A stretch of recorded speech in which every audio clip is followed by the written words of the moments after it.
Hello, my friends. Welcome to New Kids with a Shop, brought to you by the Arcade Comics, Collectibles, and Games, located in a sunny and fair Fort Wayne, Indiana. I am Matt Cade. And I am Craig Ray. And this is Top 5 Books You Should Be Reading.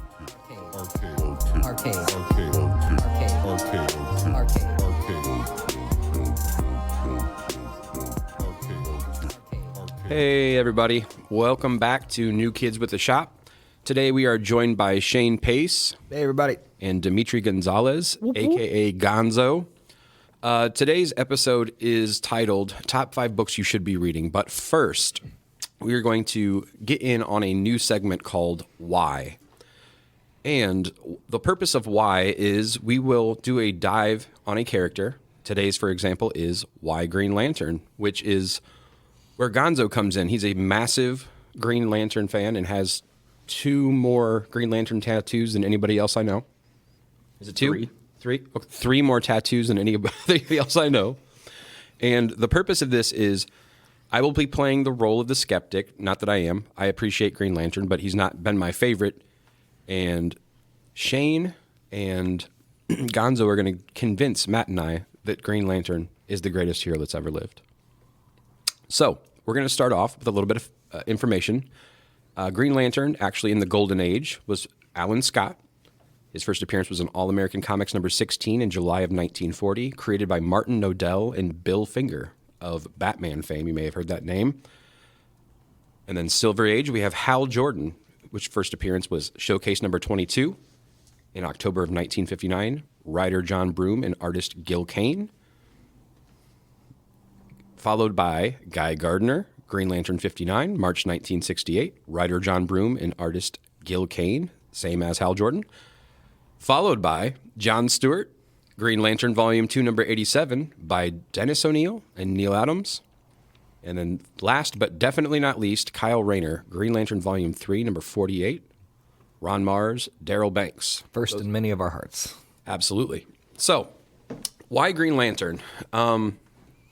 I've been doing the talking the whole time here, but I'll give you my exposure to it and limited knowledge.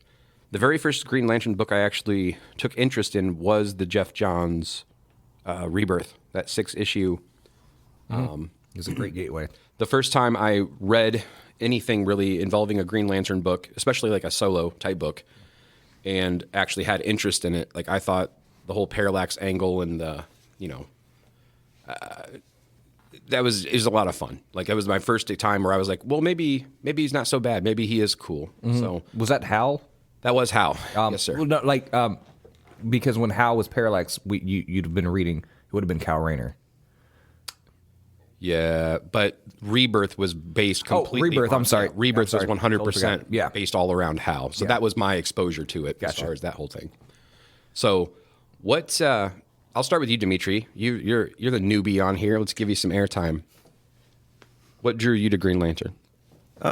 So high school, I was getting into like fun facts to be like icebreakers.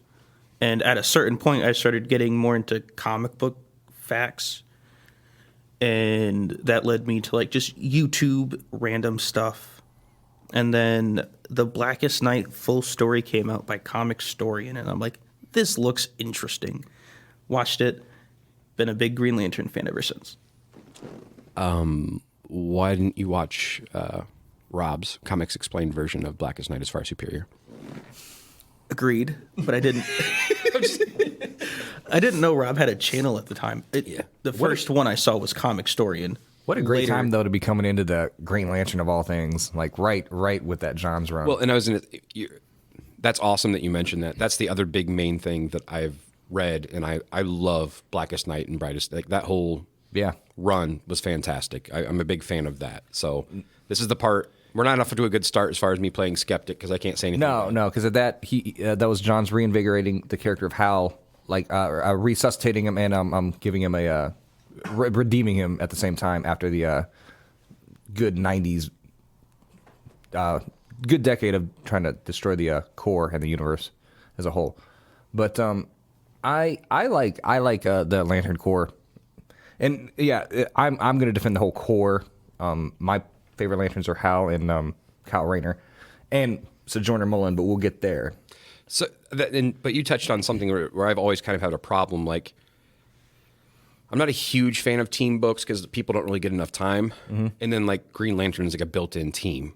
Like it's not you're not just talking about, you do have the individuals, but there's the books where it's like, here's the entire police force, and You can compartmentalize though, whereas each sector of the universe, and there's like 2,500 that get a space cop, which is what the lanterns are, essentially. They each get 2, and they're dispatched, and that's their system to protect. So, Hal Jordan was actually the first Earthling to protect our sector 2814, and you can compartmentalize it where it's like we got one space cop here, and that is a universal power. That is a huge power in the universe, and one of them is fighting with us to keep volcanoes from going crazy, and everything. Right. But he has an entire solar system, the galaxy to take care of, and so he's here occasionally. It's when you get to the team itself. But the reason I like the team or the Green Lantern Corps is I always looked at it like it's a galactic space force, so they have a lot of ground to cover, and they're ran by the Guardians of Oa, who are essentially they're like Jedi but with even less feeling. So it's a cold, more stoic and more cold. It's cold and calculating though, and with certain species in the entire galaxy, you're going to get emotions, especially humans who are extremely emotional. So when Hal gets there, he's stirring the pot. He really is. Yeah. So and he doesn't.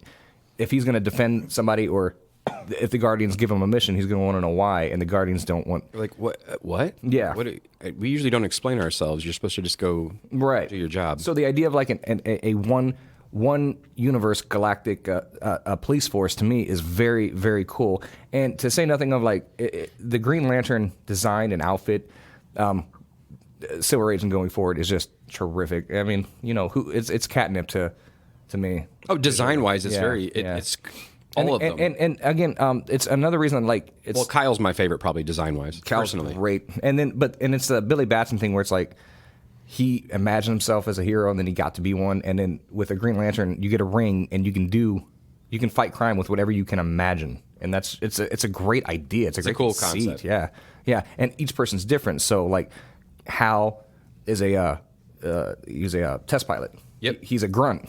So his stuff is very hot shot flyboy. Yeah. It's not imaginative. But then John Stewart is an architect, so he's very intricate, well built, Previously a Marine, more. Yeah, everything's going to be. There's going to be a reason behind whatever his mental constructs are. And then Kyle Rayner was an artist, so you're going to have some very, very expressionistic ideas. Very, very. Yeah. Good thing he wasn't a Dadaist, or it would have been hard to. Yeah. There are 3,600 sectors. 3,600 sectors. There you go. Way more. Yeah. So not to co-opt it. No.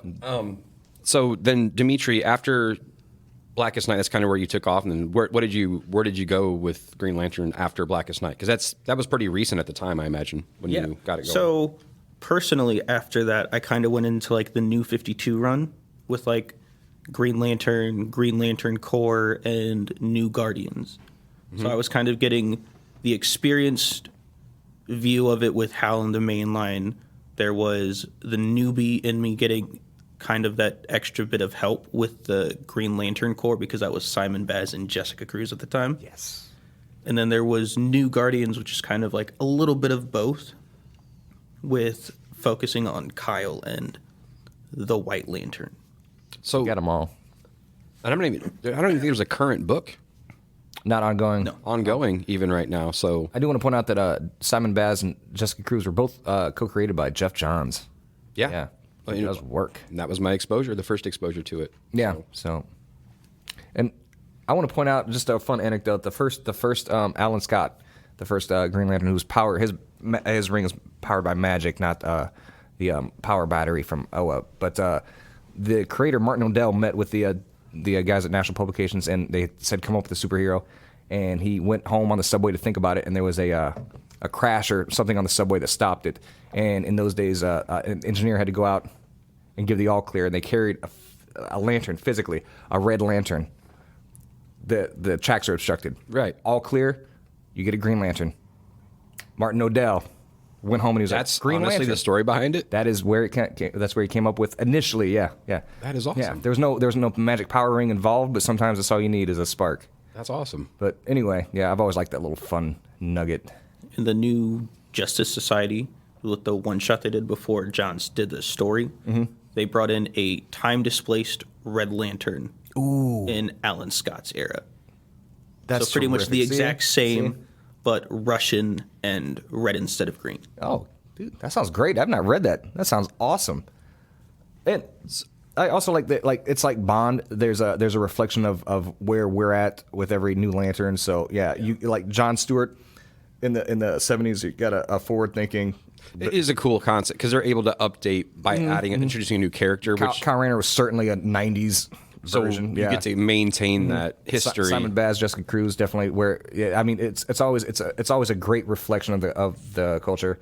And then you get Sojourner Mullen, who was just it's a great idea. And that's another thing is like lanterns can really essentially be anything because if you have an idea for a planet, you can make up that planet and you can make up a lantern to go there. And how they fight crime is different. I always like the idea of like lanterns coming down and like solving crimes, stopping a political assassination, stuff like that. And that's the exciting part when they announced the Lantern show coming out is it's being kind of sold as a buddy cop type of like crime drama. Yeah. The new one, in the DC slate coming out. So I'm excited for that. What's your favorite Lantern, Demitri? Stewart, hands down. Hands down. Why? The Justice League Unlimited show. That's a good reason. Yeah. I love that. It was awesome. He's solid. Who you want in your corner? Who's your least favorite? Ooh. Say Guy Gardner. I love Guy. Just because of his haircut. Honestly, I'll say Alan, but it's just because of the lack of experience with him. Yeah. Like I know Yeah. Hal and everybody else. I don't know. I haven't had much to do with Scott. You're getting more of that So- with the new JSA run, though, right? If I was reading it, In there. There you go. So, what about Blackest Night was what drew you in about that storyline in particular? Because you said that was what kicked it all off. What about it specifically was it that made you appreciate the whole Green Lantern Corps and everything else involved with that? well, personally, that was my first actual story. So that's how I got introduced into like Hawk and Dove, Hawkman and Hawkgirl, Plastic Man. It's a great gateway for all those characters. Everyone Yeah. really in the DC canon was involved. Yeah. Yeah. And that's what showed me like how Hawkman and Hawkgirl kind of reincarnate in a way. Yeah. Because I didn't know that was a thing. And then It's awesome. it's like, oh, this version's reanimated. That version's reanimated. A whole 9 yards with them. And because I remember, I think the first time I actually read through that, I was picking up Green Lantern at the time, so I actually got to read. Because, we had actually just done Blackest Night in book club, but we just read the core books, and I had forgotten completely like how much was left out, like the whole Guy Gardner dual wielding yeah. aspect of it. The resurrection of Xanshi. Yeah, That was phenomenal. it was so great. And then that was, if I'm not mistaken, that was what actually introduced the spectrum of rings. Like it was just green and yellow at that point, right? Not really. So prior to Rebirth, it was green, yellow, Star Sapphire. But it was Right. just Yep. the Star Sapphire. There was no Star Sapphires as a collective. Because Ferris was Star Sapphire Yes. forever. Yeah. Yes. And the idea of the spectrum, and I mean, It makes it's perfect It's a natural sense. progression, but it took someone like Johns to come along and show it to us. Yeah. It's one of those ideas you're like, well, of course. Like, why didn't I think of that? I love that all the other colors represent a different emotion. Yes. And the idea, like my favorite is like that avarice orange is there's only one lantern because it's he's- greed. He's too selfish. Oh my goodness. Yeah. So Larfleeze is amazing. Larfleeze has a phenomenal arc in the New Guardians story Yeah. where he's trying to collect something that he's never been able to get because when he would kill a member of that species, their power would go and spread throughout the rest as long as they're within this certain range of their home. And there's one of that species left, which is in essence a god for them, because he is the only one left. So he's taken everybody else's into him, so he would be like Exactly the Highlander, right? And they only beat him by taking and putting distance between him and pretty much his pool of power. That's cool. In essence, and in the end, getting Larfleeze his, I think, Archangel is what they were called. The Precious. Yeah. One of Larfleeze's many, many preciouses. Yeah, there's a Larfleeze Christmas issue that Oh, my goodness. is holiday tradition. That's so. As far as for the guest people listening that don't know, that haven't read the Blackest Night thing, like what we were just referring to, as far as the spectrum, like explain. I mean, can you explain to everybody, Demitri, like what the different colors are and what they mean, and like how it's represented? I mean, because I think that was, as far as Green Lantern, like I was already on board. I do like Green Lantern, but adding the spectrum, it made perfect. Like I said, it made perfect sense, and like the way that it was explored was just fantastic. And just so explain some of those characters and the different rings and all that stuff too. Yeah, so it starts off, it's pretty much the rainbow plus black, white, and ultraviolet are the mainline ones, not counting any like one-off villains with like random rings. Right. So we have red, which is rage, made by Atrocitus. For So awesome. revenge of the Guardians, sending the Manhunters to wipe out his sector, which was 666, coincidentally, and they used blood magic. What are the odds? But his whole thing was that before Guy came in Blackest Night, they were just shooting beams. They couldn't do constructs. Mm-hmm. And they were all mindless rage monsters. Just rage, yeah. Yeah.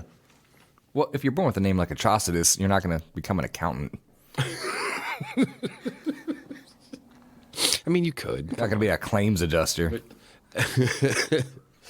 Accounting by Atrocitus. That is awesome. That sounds like broken keyboards all the time. Dang. I can see it now. So then so there was red and then orange. We already talked about Larfleeze. And then there is Yellow, which is Sinestro, Obviously. Fear, classic villain. Then we have green, which is Will, as we all know. Yep. Which is the core. And then we have blue, which is Hope, which is also one of the more odd ones, because by themselves, It's a support ring. yeah, they can't do anything by themselves. They can't even do constructs. They just fly and give their bearer life support.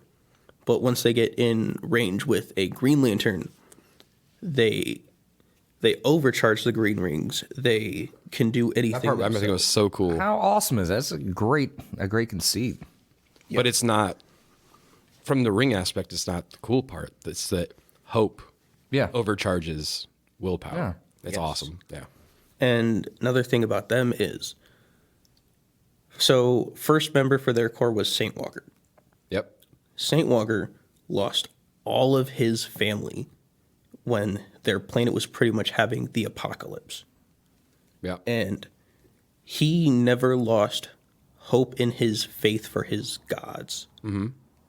And then at the top of the mountain, or whatever it was, there was like a reflective rock of sorts, which showed them their quote-unquote messiah for the apocalypse, later turning him into the Blue Lantern. But he is the one who chooses who gets inducted next. Mm-hmm. And who he chooses after him, and so on and so forth. So that one, there's only ever one. No. So it started off as just Saint Walker. And then, Vampire Rules is what you're talking. Yeah. Okay. So, like, yeah. Oh, gotcha. Yeah. Okay, cool. Then after them, we have the Indigo Tribe. Yep. Which is very, very odd. It's, in essence, like a lobotomized version of prison in the story. And they all speak this foreign, unknown language that's never been translated, even with like the rings translating, which was made by Abin Sur before he died, to kind of fight against the prophecy of the Blackest Night. So that was the entire creation of the indigo was for that purpose? Yes. Okay. And then what did that leave left? Violet. Star yes. sapphires. Reggie Biv. Yep. Then we have black, which are the rings of death, which are phenomenal in what they can do. And they were made because William Hand, in essence, committed suicide and was brought back by the Scarred Guardian, who was pretty much putting everything into play for Blackest Night to happen. And then after them, It's we my favorite ring. have the White Lanterns, Yes. which can pretty much reanimate anything. They can bring the dead back to life. They can keep the host, who could, let's say, like Sinestro, be pretty much cut in half straight down the middle and fuse them back into one piece. So who by chance gets that first white ring? Sinestro. Absolutely, because he's a total badass. Sinestro Yes. rocks. That dude's awesome. And then after that, there is also the Ultraviolet Core, which is very odd, but they don't have a ring per se. It's pretty much tribal tattoos that take the shape of the ring, and it's all primal emotions. It's pretty much the antithesis to the entirety of the emotional spectrum. That's weird. Yeah, the whole tapestry of the story is. I mean, that's. It was very cool it's as far epic as how it was and- put and together. Great, and it reinvigorated not just like the Green Lanterns and the Green Lantern Corps and like fans' enthusiasm for the characters, which is awesome. Because Johns was on a roll after that. Oh my goodness, 'Cause yes. it was all of the, well, that entirety, but well, actually, Far Sector and stuff like that was afterwards. Yes, But yeah, much as later. far as Cruz being introduced, and then also Yeah, Simon Baz came. He was the New 52 Lantern, and Jessica Cruz was the Rebirth Lantern. Yeah. Jessica was New 52. Was she? I thought she was 2016-ish. She came in after Forever Evil because Volthoom died. His ring went to find a suitable host and went to Jessica. Man, I defer to the nailed it. expert. Yeah, and then Sojourner was 2018, 2019. Yeah. N.K. Jemisin and Jamal Campbell, and it was just great self-enclosed story. Jamal Campbell currently doing Superman. Yes, Yes, that but man, knocked it out of the park. And Solo story Superman? Solo story Superman, the one Dawn of DC, the one that That's just good. Yeah. That's a good one. and they modeled her after my beloved Janelle Monáe. So Dude, it's a complete sidetrack. Apologize. Glass Onion. I love it when she's playing the sister. Oh my goodness, phenomenal movie. The Southern. here's the one thing I like about that movie is I got not just one but two Janelle Monáes. So Right. That's what Yes, I'm saying. That's fair. Yep. That's Yep. very fair. great. So to wrap this segment up, as far as why Green Lantern, I mean, there's a ton of history there, and then if you're into like it's a built-in team book. So if you like the Justice League type books, if you like the Avengers type books, like the Green Lantern Corps in and of itself is a team book, and they've got half the fun of the relationships they have with each other. Like I love the Stuart Guy Gardner relationship. Yeah, I love when Kilowog gets around anybody. Yes, Yeah. and Kilowog. We that- we haven't even mentioned Kilowog. Yeah, no, Kilowog, Ariza Robb, who I love. Alan Scott's daughter Jade was a Lantern. Kat Matui, Tomar Ray. It's a deep bench. They have a squirrel, Yep. Chip, and then they have a anthropomorphic dog, Nort, who was on the. He was just introduced in Fortress, wasn't he? That was Dale. Dale. Another squirrel Green Lantern. Chip and Dale. Yeah, I think they're onto something. That is awesome. And there's also a planet Mogo. Mogo. Now, do you know who created Mogo? One Alan Moore. nice. Terrific, yeah. Okay. That's awesome. For the first Crisis. Did you guys know that there's a living formula that is in the core? Is it the anti-life equation? No, unfortunately not. That'd be great though. But I can't say the name because it's just all consonants. But what had happened was some lantern pretty much was on the verge of death in space away from his sector and came across this formula and had the formula in essence consume him and his ring to get inducted into the Corps. See, I'm telling you, there's an inextricable link between the Lanterns and the Fourth World. Dude, That is right for mining. yeah, it's a lot of fun. So for those of you out there, hopefully this was helpful to at least somewhat understand what's going on with Green Lantern and the broad, long history that it has within DC Comics, dating back to 1940 with Alan Scott. And there's just a lot of reading to do, very rich history, tons of great stories, and Johns did a great job in the modern age bringing it all forward. So, As he does. As he does. And with that, that will take us to Let's get to the body of the segment. the body of the segment, which we're going to be going around. Gonzo, Shayne, and I are going to be giving a top 5 current or ongoing books that are in our polls we feel passionate about and want to explain for people and kind of give some insight as far as what we're reading or what we've recently read to maybe inspire other people to check out these books, or maybe you just like hearing us talking about the same books that you're already reading and getting different insights on those. So with that, we're going to go from 5 to 1, gentlemen. If you can, put these in an order. And I'm going to start with you, Demitri. What is your number 5 current or recent book? The Sins of Sinister story going on. The X-Men event? Yes. Awesome. I'm not actually reading that one, so if you want to talk about it or Yeah, I explain fell off what's going on. of that, so yeah, what's it? Okay. So pretty much after Judgment Day happened recently, Mr. Sinister reveals that every time one of the X-Men is revived due to their rejuvenation protocol or whatever, he has infected them with a sinister, quote-unquote, gene, where they act as themselves with the interests of Sinister. That is, oh my gosh, Sinister, far and away my favorite X-Men villain, and that is such a so great, good. great idea. Yeah. And then it also revealed that none of the Mr. Sinisters we know, or that the Mr. Sinister we've seen throughout the years, isn't the original Nathaniel Essex, and also isn't the only Mr. Sinister clone. I might have to jump back on. That sounds awesome. So I've been pulling them. I just haven't had a chance to read them yet. It looked interesting, and The covers have been gorgeous. Oh my goodness! the Yeah. Nightcrawler's book. That's a good one. Yeah, it looked. I mean, it all looks great, and it seems like it was a decent jumping on point because I think I've probably said it multiple times on here. I haven't caught up and read the Hickman stuff to get reintroduced with what the X-Men are right now. I think it's a masterpiece. The most X-Men I've read, Hoxpox. embarrassingly, in the last months or a year or so is the panel that keeps coming up on the internet that I read, where it's I think it's Spider-Man. What's the pterodactyl guy's name? It's it's not Sauron. Is it Sauron? Yeah. When he's with this incredible power, you could cure cancer. And he's you're turning into... Oh my gosh, yeah. And he's I don't want to cure cancer. I want to turn people into dinosaurs. That's the most X-Men I've read recently. Yeah, it's still pretty fantastic. spot on for. That's a good pick. Yeah. I mean, I'm like I said, it's already. I had it in my poll. I just haven't had a chance to read it yet. So, what's your number 5, Shayne?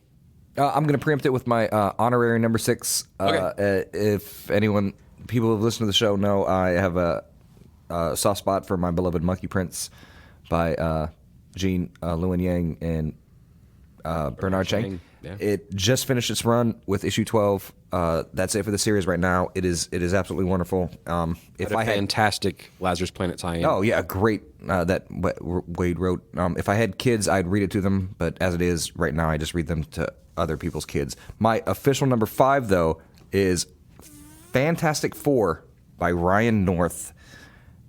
Which is at what, issue 5 right now? Issue 5 came out just this past Wednesday at time of recording, and so Ryan North, a Canuck, he is a computer science. He has a master's in computer science with a specialization in computer linguistics. But he also wrote. He's coming off of he did a Jughead run, and then he wrote every issue of Unbeatable Squirrel. So it's this mixture of heart and pure cerebral analytic approach to the material. So he is Reed Richards. He's Reed, and he's Johnny, and he's Sue, and he's a thing. He's got the whole. It's Fantastic Four, it's Marvel's first family, and it's finally, they've had great runs in the past. The original run, 100 issues with Stan and Jack, obviously. John Byrne did a great run in the 80s. Wade's was really good. It's a fan favorite. And I think Hickman's was my personal favorite ever. But it's had peaks and valleys, but this is definitely, if it can keep on this trajectory, it's going to be one of the great runs, I think. Each issue is self-contained, and each issue has been brilliant on its own. Real quick, can we give Doom some credit for being the biggest asshole in comics? Doom from Latveria? Dr. Yeah. Doom? Yeah. Because only example I need to give. I mean, Namor is still pretty much of a dick. Reed's biggest failure and disappointment in life is the fact that Ben is the Thing. Mm-hmm. And he has been spending hours on hours upon months and months trying to figure out how to cure him. In comes Doom, gives him a little shot. The Thing returns to Ben, gives him another shot, turns him back to the Thing, and just leaves, proving that he can do what Reed can't for his best friend in the Did that world. happen in this newest run? No. It happened a while back. But again, I mean, to be fair, when you are a Von Doom, what are you going to be, a systems analyst? The ruler of a country. Are you going to work at a Target? No, you're going to do shit like that. So I mean, Doom. let's look at Do some his Doom stuff. him being the sidekick for the Marquis of Death, because the Marquis sends him back in time, turns his blood to acid, his lungs to stone, completely forgets about him. Well, Marquis of Death gets a new apprentice at some point in his timeline, and it turns out that that apprentice is Doom, that he just sent back in time, who has changed himself down to the molecular level, so he is unrecognizable, so he can fight the Marquis again and still loses. Doom has been, and I'm happy to hear that it's on your list, and I'll give it a shot as far as Fantastic Four. I haven't read it since probably when I was a kid. I think Hickman was the last time I read an entire run. like Super Scroll and all that. You know, like around what is it, 348 or whatever that die cut issue. Like that was about the last time I remember doing it, just because I had been I gotten out for a little bit, and then jumping on points, you know, they can always be intimidating as far as that goes. But I didn't know what good was being written or not. But Yeah, and you never know. And again, I'm going to speak. But Doom has been ever present villain. You know, he's just always been. Their first villain ever was Mole Man, but Victor Von Doom has always been their big bad. And again, like the guy has a PhD, so he had to go to school for 7, 8, maybe more years. Do you think the classmates called him Vic? No. Like, hey, Von Doom, it's gonna wear on you after a while. You're gonna they want to call me Von Doom. I'm gonna. Yep, he had one path. He had one path. That's awesome. You're number 5. Number 5 for me, this is kind of, I mean, hopefully I don't end up regretting it, but I'm basing it off of this week just having a hell of a good time, and that is Clear. Number 1 came out this past Wednesday by Scott Snyder and Francis Manapul. That was a good one. Great book. We had talked, Shayne and I had talked earlier in the week, and I think I agree. I mean, it is 45% a story, because there's nothing like groundbreaking, and 55%, Francis Manapul pulling it over the finish line. Like, man. it is a visually stunning book. It is. And it moves. It The moves. switches between veils, though, in that is just so good. That part of it, yes. I mean, as far as like the fracturing on the Oh, my page, goodness. and like he's got, obviously, he was on Flash and for that run for a good reason. And he's Like, bringing that with him. That the energy, style's that style. very kinetic, very like, it's kind of got like a Blade Runner feel mixed with a crime noir feel. Yeah, definitely a detective Yeah. or a mystery to be solved. And I find myself like, and you guys will see that upcoming in my list, like I'm digging the mysteries as of, recently. Like there's kind of like the whole detective element, and like, I probably say it all the time, buddy cop. I love buddy cop stuff. And there's like a few of mine where I just love the feel of that. Like it was a thrill ride. I mean, it's not like my number 5 book doesn't make me think like my number 1 book does, but I had a ton of fun. And I think like the choice of color, like I said, the art direction, it was kind of done in a, Tarantino type of way where it's like this thing happens at the beginning and then it kind of goes back set a little bit and then it runs the story from there. It's just, I think it's going to be just 3 issues at most because I think Oversized, though. oversized.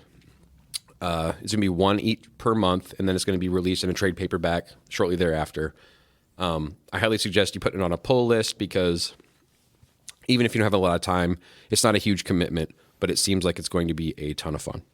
So that was Clear by Scott Snyder and Francis Manapul. Back to you then, Demitri. What do you have at your number 4 spot? I put A Vicious Circle. Okay, cool. That oversized boom book. Oh my goodness. Yeah. Really I've good not read. seen better art in a book, not just this year, but I don't know, 2022 and this year.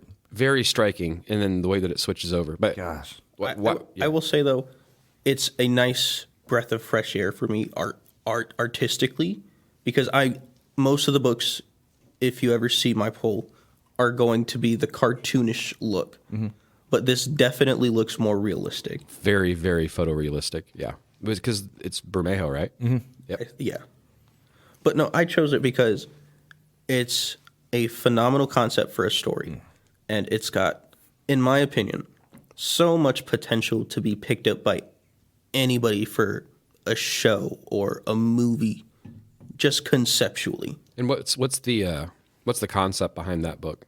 As far as like just for those to people might be interested in picking it up and reading it. What's the whole premise behind it?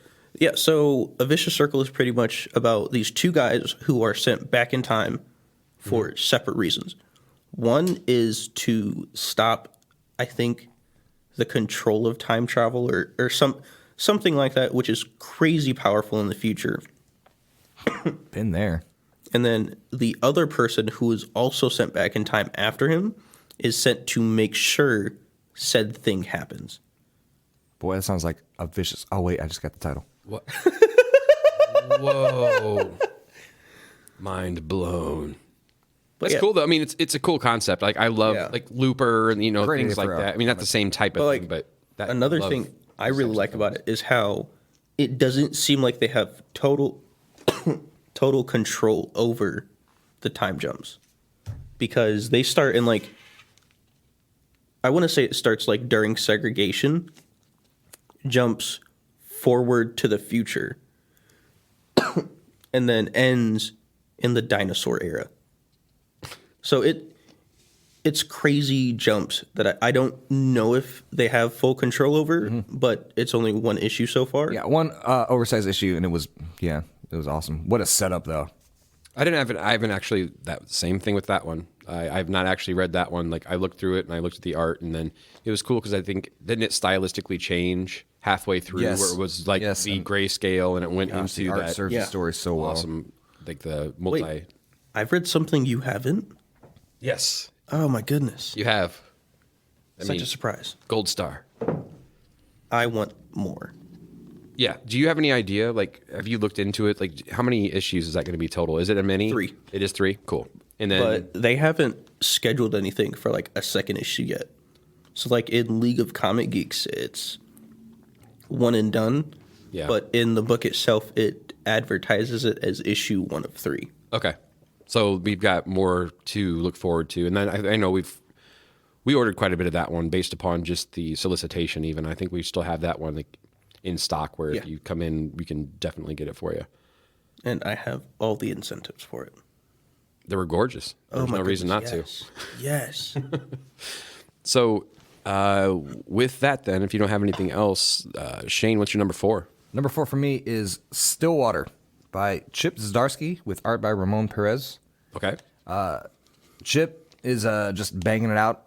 Everything he touches is gold right now. He gets on base at every at bat. And this one is no different. This is an image book. It's on 18, and I believe that's the final issue. It's going to wrap up the story. It's about a town of Stillwater where once you enter it, you can't age and you can't die.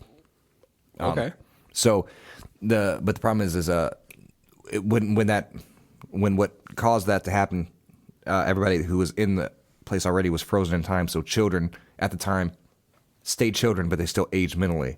So yeah, the 11 and 12-year-olds are mentally now. 40 and 50-year-old people, and so your body doesn't mature, and you can't do certain things. You can't live certain aspects of life. Reach the peanut butter. That'll naturally drive you insane, or to villainy, or to insane villainy, and this does that. And you see how that plays out. You think How it's do a great you take idea. a concept that large and fit it into 18? Are they having children? Like, genuine question. Since they're not growing physically. They probably can't. No, physically. that is a great question, but I don't think anybody is born in the town of Stillwater. And it's interesting because they find out. Well, no, I don't want to spoil it, but it's the way that they establish that no one is going to age plays into it in a big way. There's murder, there's romance, there's intrigue, there's action. It is kind of everything you want from a high concept comic book done by one of the best guys writing right now. And that's good. I had no idea that was even the case. Oh, yeah. That's awesome. Yeah, That's fantastic. It's a great book. I suggest everybody pick it up. I can get on board with that one for sure. Mm-hmm. Cool. That's awesome. Oh. Very well put as well. I want to circle back real quick, though, to Ryan North of Fantastic Four. His dog's name is Noam Chomsky. It was just too awesome not to share. Chomsky. Noam Chomsky. Katy He's got Perry's respect. cat is named Kitty Purry. Well done. Well done. Just No notes. while we're throwing those up. What other celebrity pets do we know? That- No. Okay. What I said, that was real though. All right, so was mine. That was the end of the celebrity pet segment, though, I guess. Oh, so. Oh, wait, do you speaking have of- one? Not name wise. What's Bradley Cooper's dog's name? I don't know. Oh, well then. But Sylvester Stallone, before making Rocky, had to sell his dog What? because he was broke, like verge of being homeless. So he had an expensive dog? No, he just had to do it to like. for the dog's well-being, he Yeah. had to give it to somebody that could take care of it. So if And- anybody at home was in a good mood, Wait, I just heard something recently. Doesn't he still have the turtles? I think so. What was that? Is that So I know somebody who did a movie with some sort of turtles, not Teenage Mutant Ninja Turtles, still has the turtles. what? I forget what we were talking about in that one. But no, so after he got The celebrity Rocky pet made, segment. he bought his dog back for like 10 times the price he got paid for it. Well, that's the right thing to do. Right. Cool. Also, one stipulation for the Rocky movie was that he himself had to play Rocky. Yeah. That's well known through all of the Hollywood circles. John G. Avildsen, who directed it, also directed Karate Kid. So Both fantastic movies involving Yes. turtles, if you count the karate. pretty dope soundtrack too. Okay. He also made The Power of One. I mean, if we're throwing out random facts. Anyway, what's number 4? Jesus. So like I had said before, I've got a theme going on as far as like mysteries, and my number 4 is Black Cloak by Kelly Thompson and Meredith McLaren, and it has been a ton of fun. First oversized episode came out, issue, not episode. Start talking film, I start talking episodes. So first issue was last month, and it sold out on the shelves and went into a second printing. And issue 2 came out, and it did not disappoint. We had talked about it before on the podcast, how I was anticipating it being a good time. Then I actually read it, and it was a good time. And I'm continuing to have a good time. So It's another one that's one of 3, or 1, 2, 3, right? I thought that was the case, but I haven't seen anything as far as it stopping. That's true. And boy, it sure seems like it has a lot of places it could go right now. It's set up very well. So to kind of give a premise on it, the Black Cloak is referring to basically a profession, and what they are it's like a magical type of kingdom. Like there are people that have powers, like there are elves, there are humans, there are mermaids. There's all kinds of cool fantasy type elements. But a Black Cloak is basically a detective that works as like a detective in this realm. And the main character is a Black Cloak, and there is a mystery, and she is working towards solving that mystery. And I know you don't use this word lightly, but there's a little bit of whimsy in there, Shayne. Yeah, I'd agree with that. And it's more Chandler-esque than anything, and that's the best part. It's noirish in the best sense of the word. And that's why, like 4 and 5, that's what I was referring to. Like I'm on a little bit of a kick here. Like those will both have me with the noir feel, and like the only thing I would say about Black Cloak that might be like from a storytelling perspective, I do understand when they were talking about Saga as far as a comparison, as far as the different races and the kind of like the feel, the adventure-ish type feel and stuff. Yeah. Where it's completely not even close to Saga is the art style. It is very, very much more cartoony. Mm-hmm. It is nowhere near like the Fiona. Don't open it up expecting Fiona Staples art. It's very cartoony, but it does serve it very, very well. Like I found myself as time going on, while reading through these books, just being like, oh yeah, this makes sense. Yeah. Because it's kind of cutesy and kind of like... it really does work for the story. And it's no wonder that like you're into like the detective crime stories lately, because you told me that you just murdered that vagrant. All right. Number 3. Gargoyles. I thought it would be number 1. Taking it back, man. Oh, for sure. For sure. That is awesome. So where are you at officially on your cover count for number 1? Because I know you're tracking them all down. Like, where are you at? For number 1 specifically, Number 1 specifically, yes. like 50-ish? Man. That's an account. 40. 40 variants. I have the A cover plus 39 variants. Okay. I have 16 for number 2, 16 for number 3, and I have all 3 of the facsimiles. So would you say you're a fan? A little bit. How's the story? Oh, great. Because I read the first 2 Darkwing Ducks, which were released at the same time, and it was great. Month after. I'm Generally speaking. Oh, goodness. Making sure people got their timelines right. Nice. I appreciate that. So it's I have not read this book yet, which is awesome, which is why I'm glad we're even doing this, because I will learn and I will pick these books up as well. Does it pick up like where the show left off? Is it a prequel? Like where does it fit in continuity? Yeah, as far so as the book. the comic starts after the show would have ended. Okay. So it's a sequel series of sorts, but I don't want to really spoil much about it. I mean, yeah, we don't But- want to do that either, because we want people to. You just want to entice them, give it a little nugget of why this book is awesome, why you like it so much. Chimeras, clones of gargoyles, That's awesome. I like that idea. It is a cool idea. gargoyle eggs. So everything that happened in the show growing up did happen, and this is what's happening next. Yes. And the art, I know, because I have been paying attention to the covers coming through. You're They welcome. have been for that, by the way. they've been fantastic. They've been great. Dynamite does a great job with They do. It can be a little overwhelming sometime, and I don't know why you need a 7 ratio variant, but they know what they're doing, I guess. from a tried and true Red Sonja fan, I can tell you. Yeah. It's a thrill. Did the vagrant have a name? You said that he had a name. That he was and like He did. Yeah. Well, He who shall not man, be I named. bet he had a family too.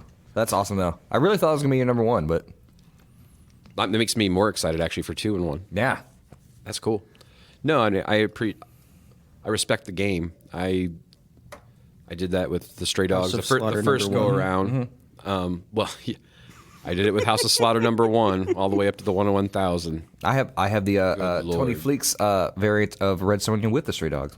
Yes, Awesome. They did a Vampirella one too. Did they? Yeah, Man. it was awesome. Well, no, Trish Forstner, I think did. They both worked on it, something like that. But it's like an out of place. You know, obviously, it's like Vampirella and a bunch of dogs. You know, it's like this makes total sense. You don't have to. It's you don't have to stretch the concept too far. That's awesome. That is awesome.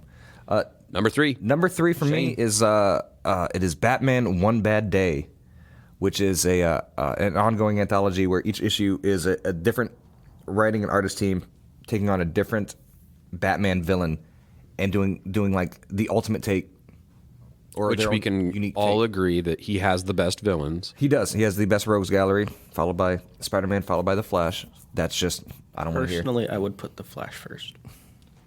Dimitri, Top 2. Top Dimitri, 2. I Now swear. you're just being contrarian. Come on. Talking top. And there are like there are standouts, and so each one is a superstar artist, a superstar writer, and surprise, surprise, you get terrific books out of this. It started with a Riddler origin story, which I definitely didn't want. He's my favorite Batman villain by far. And the last thing I wanted was an origin story until I got Tom King with art by his Mitch Gerard. Mitch Gerard's constant collaborator, and it was just so great. It's a great way to look at the character, and that's what this does. Each issue shows you like a kind of a different way to look at the character without changing it too much. Catwoman was G. Willow Wilson with art by Jamie McKelvey, and it is the first time I think that McKelvey's done an entire issue since maybe Wicked and Divine, and it was a welcome return because it was just gorgeous. Ra's al Ghul is at time of recording is the last one to be released, and I can't wait. Superstar team. Tom Taylor and Ivan Reyes. But my favorite so far is actually it's the one that I was looking forward to the least, and it was the Clayface issue by Jackson Lanzig, Colin Kelly with art by Zermanico. And I'll tell you what, Every ratio variant on that was a bang. oh my gosh, they What did you the guys old. saw downstairs was phenomenal. They did a mock up of an old Old school movie poster. Yeah, 40s horror poster, and it was great because they take my personal favorite Clayface, Basil Carlo, and they make him a working actor in L.A.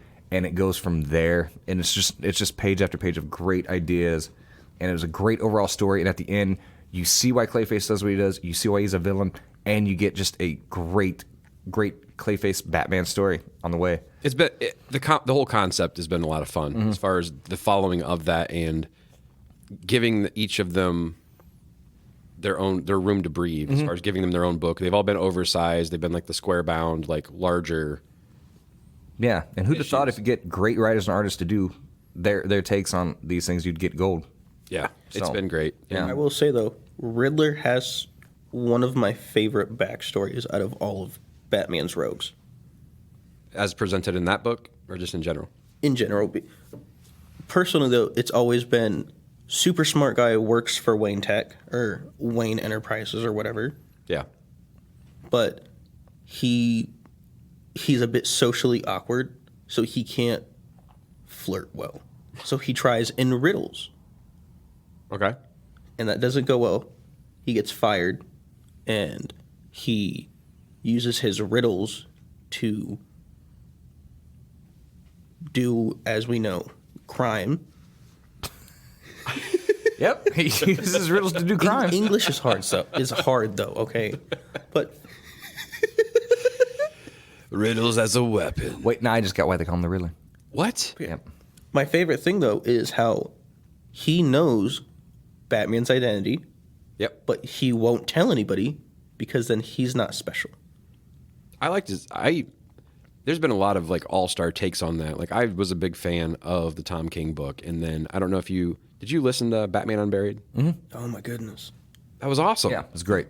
I mean, Winston so Duke is my Batman. Winston Duke is a great Batman. it was fantastic. So that was Batman One Bad Day. That is actually wrapping up, like you said, with Ra's al Ghul, and then we've got Hardcovers. the hardcovers coming up. You can buy the slipcase with just the first one, but there's also a complete box set coming out in a couple months, I think. So Yeah. So the slipcase is the case, Riddler, and the Killing Joke.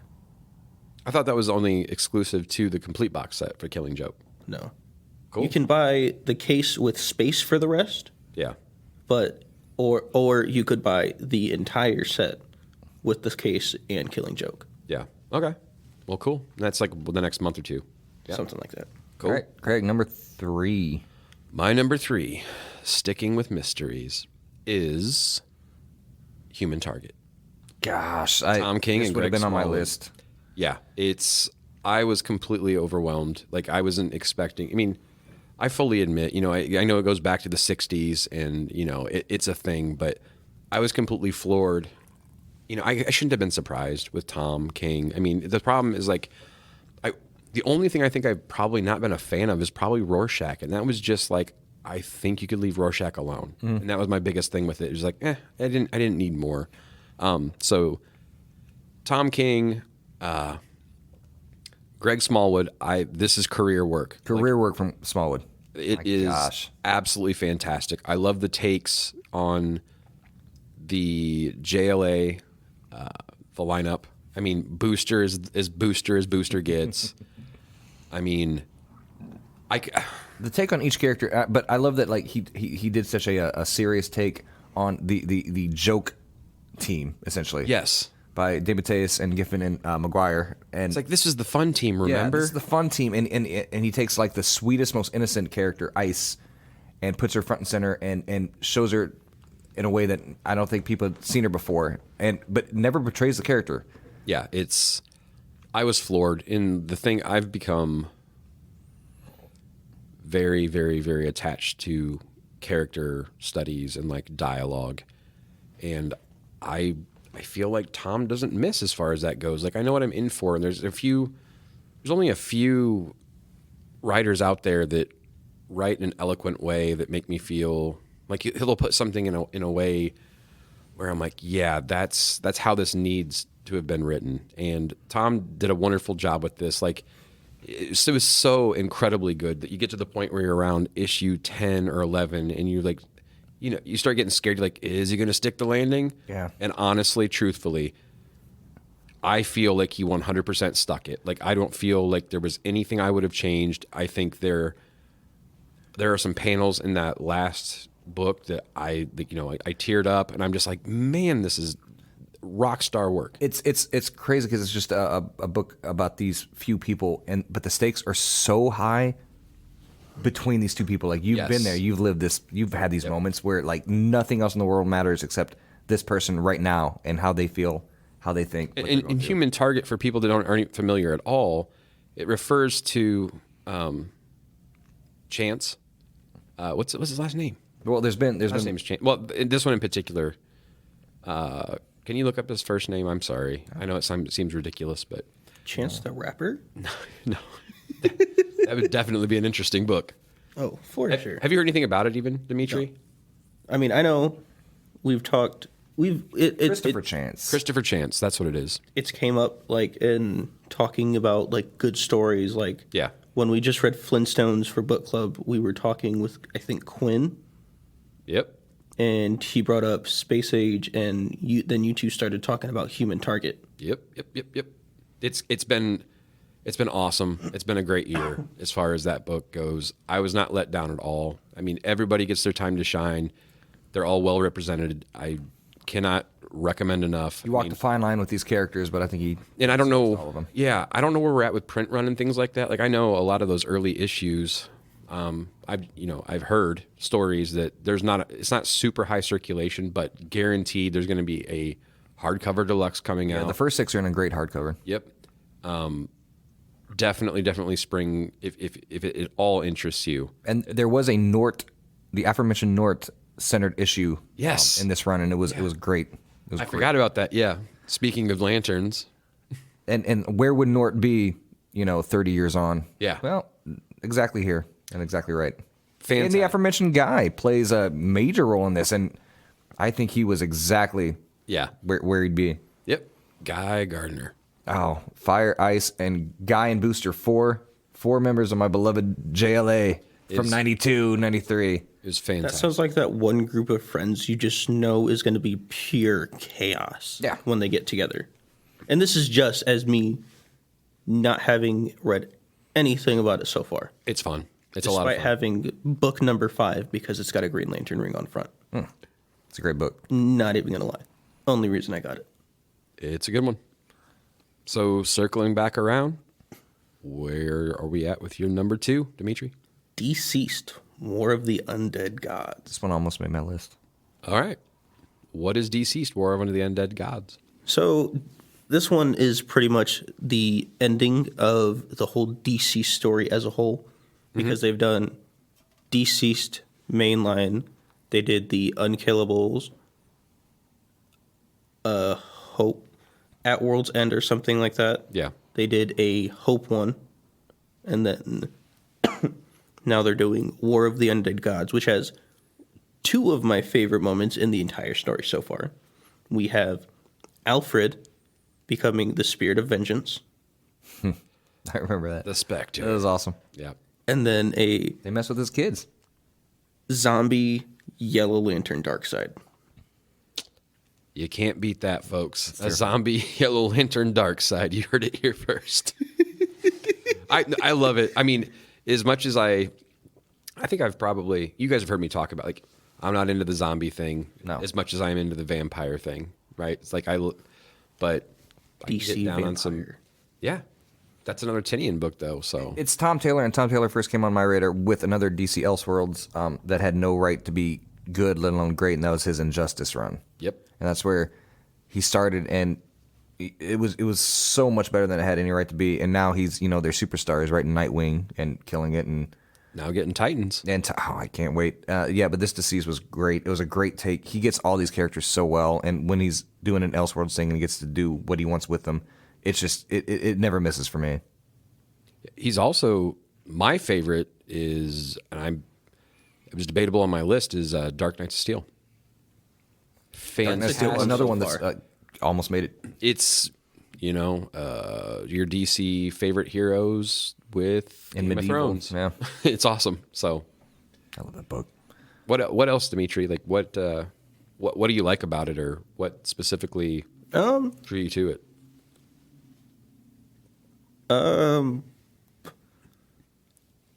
Honestly, I don't know. It's probably going to be something simple. Like one of the covers looked cool, and I'm like, Sure. you know what? Add to the pull. Yeah. I mean, sometimes that's all it takes. That's why they have multiple covers. So Exactly. I really like the straight out of Gotham cover they just did. that was awesome. Yeah, manipulating the NWA cover. Yep. Yeah. That's cool. All right. If you're all set, Shayne, what's your number 2? Number 2 is Junkyard Joe Or Jeff Johns. from Jeff Johns and Gary Frank on art. Spinning out of the pages of the also great Geiger from earlier this year. And Junkyard Joe shows that, even if he's not playing in the DC wheelhouse, Jeff Johns can write one of the best stories out there. He can write great comics, no matter if it's IP or not. And Junkyard Joe it's got so much. It's about a vet who wrote a comic strip with a team from Vietnam. His crew from Vietnam, and there's a robot in the crew, and his name's Junkyard Joe, and it's playful and it's fun, but it's based on his real memories of a government weapon that was in his actual troop that was a killer robot, and now years later he's a recluse, and the robot finds him, and they're off adventuring together in this small town in the Midwest, and so far it's great. And this is from, John's almost got, he's currently writing Stargirl and a new JSA run, which both came really close to making this list, but this is him firing on all cylinders. He's, 20, 30 years in the game now, and he's still writing some of the best stuff he's ever done, and this is no different. Was it? I might be way off because I love Johns, but I don't know everything. Is Geiger and Junkyard Joe like creator owned? Like one of the only things he has? Yeah. Most of the time, he's just full blown This DC if I'm canon. not mistaken. Yeah, he did a few a few Avengers issues and a few X-Men issues years ago, but this is his first creator owned, and it's for Image. And I mean, if they want to make a movie of this, I'll be, third or fourth in line. It's a big deal. Not waking up. Yeah, Cool stuff. it's great stuff. And I was tepid. I was skeptical because it's like, can he do this? Can he pull it off? And I didn't read Geiger until it came out in trade. And when I read Geiger, I was like, oh yeah, I'm still wrong about things. Yeah. So I've been on Junkyard Joe from day one, and I look forward to every issue. It's like a post-apocalyptic type of setting. Geiger was. Yes. And Junkyard Joe takes place back when we're Right. the now. And right now we've got 4 or 5 good years still. So Yeah. Awesome. So number 2 for you, Craig. Number 2 for me is as mainstream as my list gets. I have Batman, the current Batman run with Chip Zdarsky, and it was previously during the fail-safe run Jorge Jimenez, and then now it is Mike Hawthorne and Miguel Mendonca. It's been fantastic art all the way through. I to be honest, I didn't even realize that it had changed as far as the creative team on the visuals. I knew it was different, but it's all top notch. And Zdarsky, he gets Batman. I don't want to reveal the whole fail-safe thing, but you can tell he's been paying attention because it plays that game where it has Tower of Babel feel, where it's like He's like playing on the whole thing where, you know, Batman had everybody's weakness in mind in case he ever needed to shut plan down. to take all of them out. Take them all out as far as Justice League in case, you know, anybody loses it. And there's that whole confrontation with Clark where he's like, well, what about you? And he's like, what about me? So failsafe comes into play. Failsafe is the failsafe for Batman. Another incredibly simple idea that, Incredibly simple. yeah, we all missed it until somebody. Right. And then another incredibly simple idea is, you know, you can sit there and play games and be like, well, what happens in this book? You're like, come on, this is so ridiculous. Like, why wouldn't this have happened a million times over? And then he does the work where he's like, well, this time it didn't happen because this time Alfred's gone. And you're like, oh. So he throws that in there. It's kind of cool. Like, I was kind of thrown for a curb, like, that it's not a Damian Robin book. No. It's not. It's Drake, Tim Drake.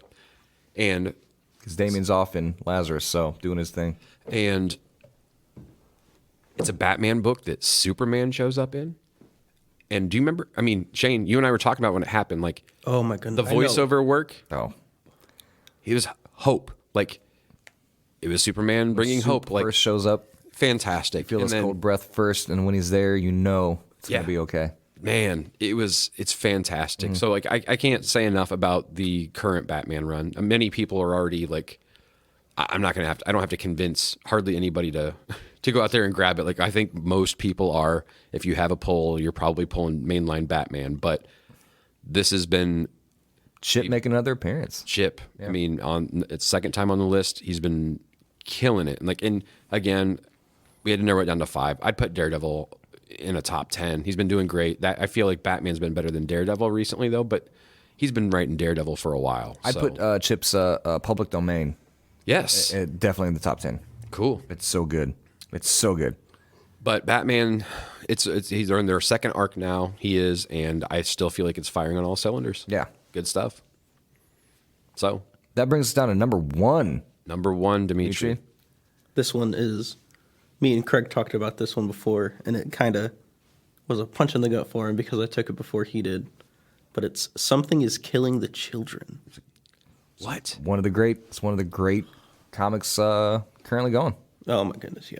It hasn't gotten worse. No. Yeah. It's maintained. I mean, I think I love it. I love the current arc. I love every arc. I Yeah. love Erica. we're at issue 29 going on 30, Yep. which will be wrapping up. I feel like he does, the Archer's Peak line was the first 15.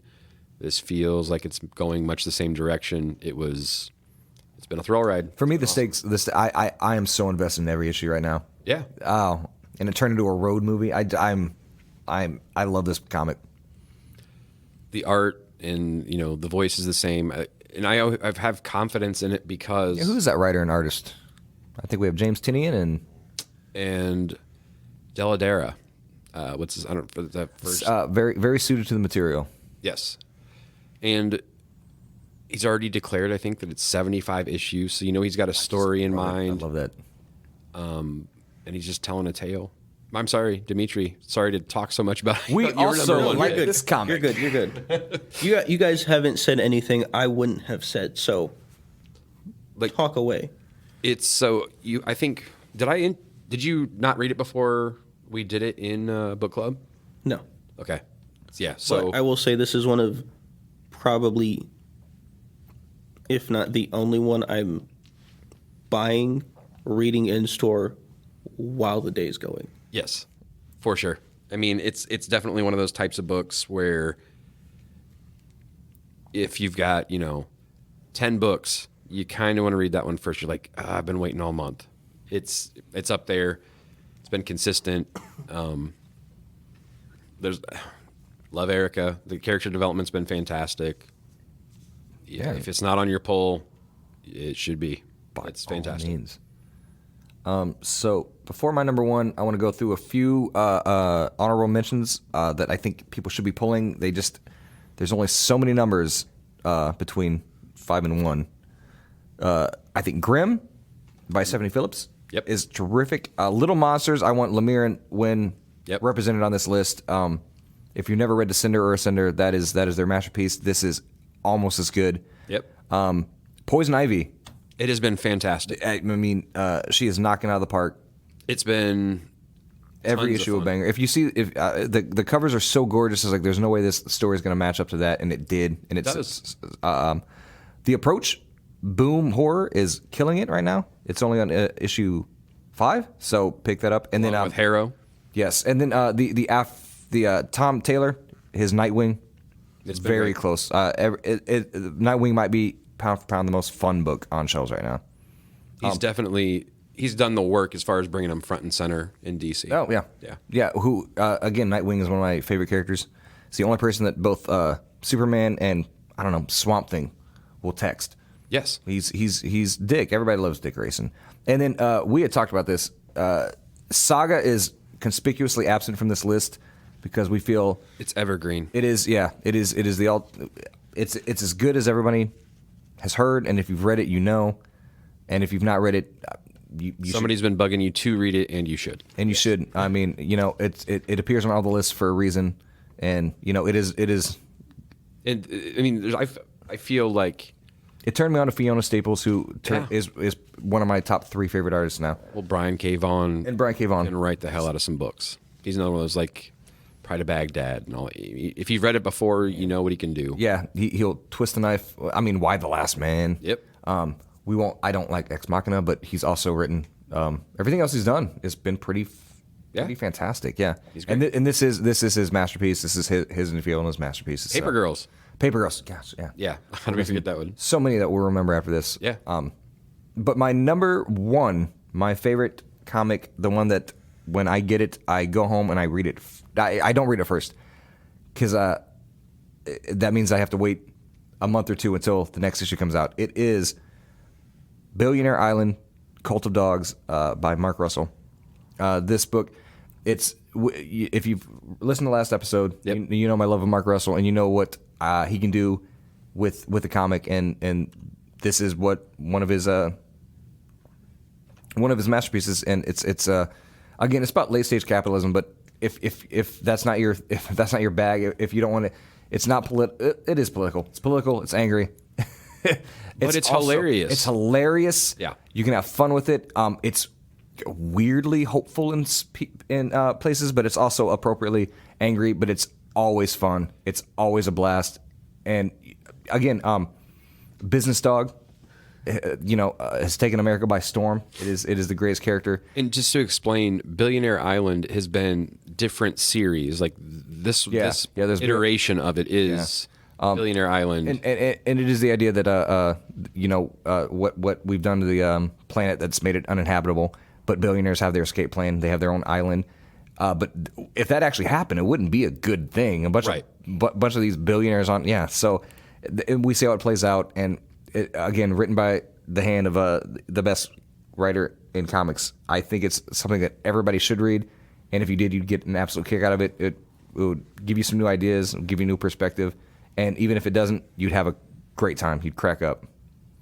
Yeah, I mean, we got our shipment in for next week's, and the next issue comes out, and the cover on that one is fantastic. Just the ideas on the cover. Just like the way it's like the show. It's like a infomercial. Yeah. The Business Dog has a line of merchandise, but that works on so many levels right there. It serves the story, and it's a good cover, but it's a cover. This comic does so many things, as do all Mark Russell comics. Which is an excellent lead-in for my number 1. What is your number 1, Craig? My number 1 is Traveling to Mars by Mark Russell and Roberto Melli. Boy. And I can't stress enough how important this book is, as far as like I've been talking about it. Obviously since last week. I mean, at this point, it sounds like we're total shills. I am a total shill for Mark Russell. I'm being 100% honest when I can say this is my favorite book that's being written right now. It speaks more than just to comic people.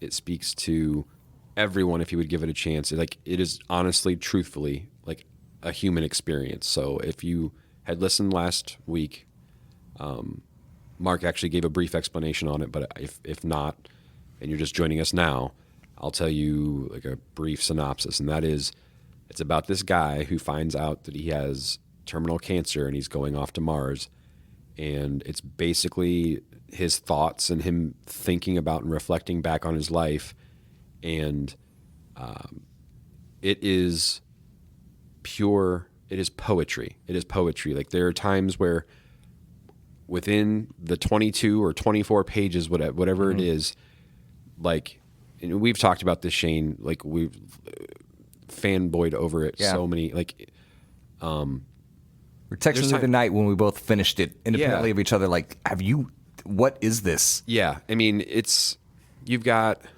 book that'll change you. It really is. Yeah. And it's like, you have to like put it down, or you have to slow down.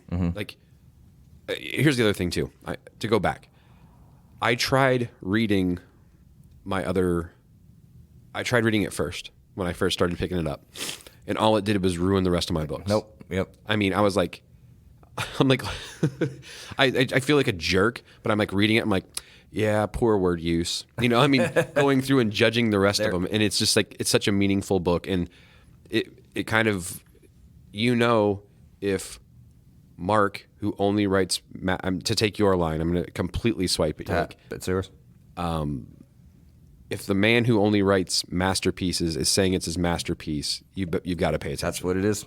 And I believe him at issue 4. I mean, just this past week. This one ruined me. Yeah, it is intense. Like, you have to think about, but there's also there's a running theme through here. Like, it sounds like a very serious book, but then also thrown in there is like, it's not NASA that's sending him to Mars.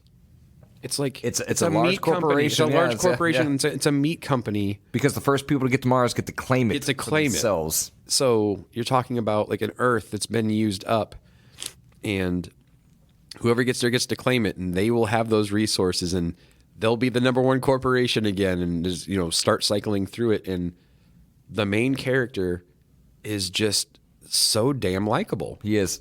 And so relatable, but he's not perfect. I mean, he's made mistakes, not. And there's sins that he still has that are secret. And he's reflecting on them as he travels to Mars by himself. And again, there's this recurring theme that he does an excellent job with, as far as like Red Tornado, and also Not All Robots, and even the robot characters in these books that he writes. Mm-hmm.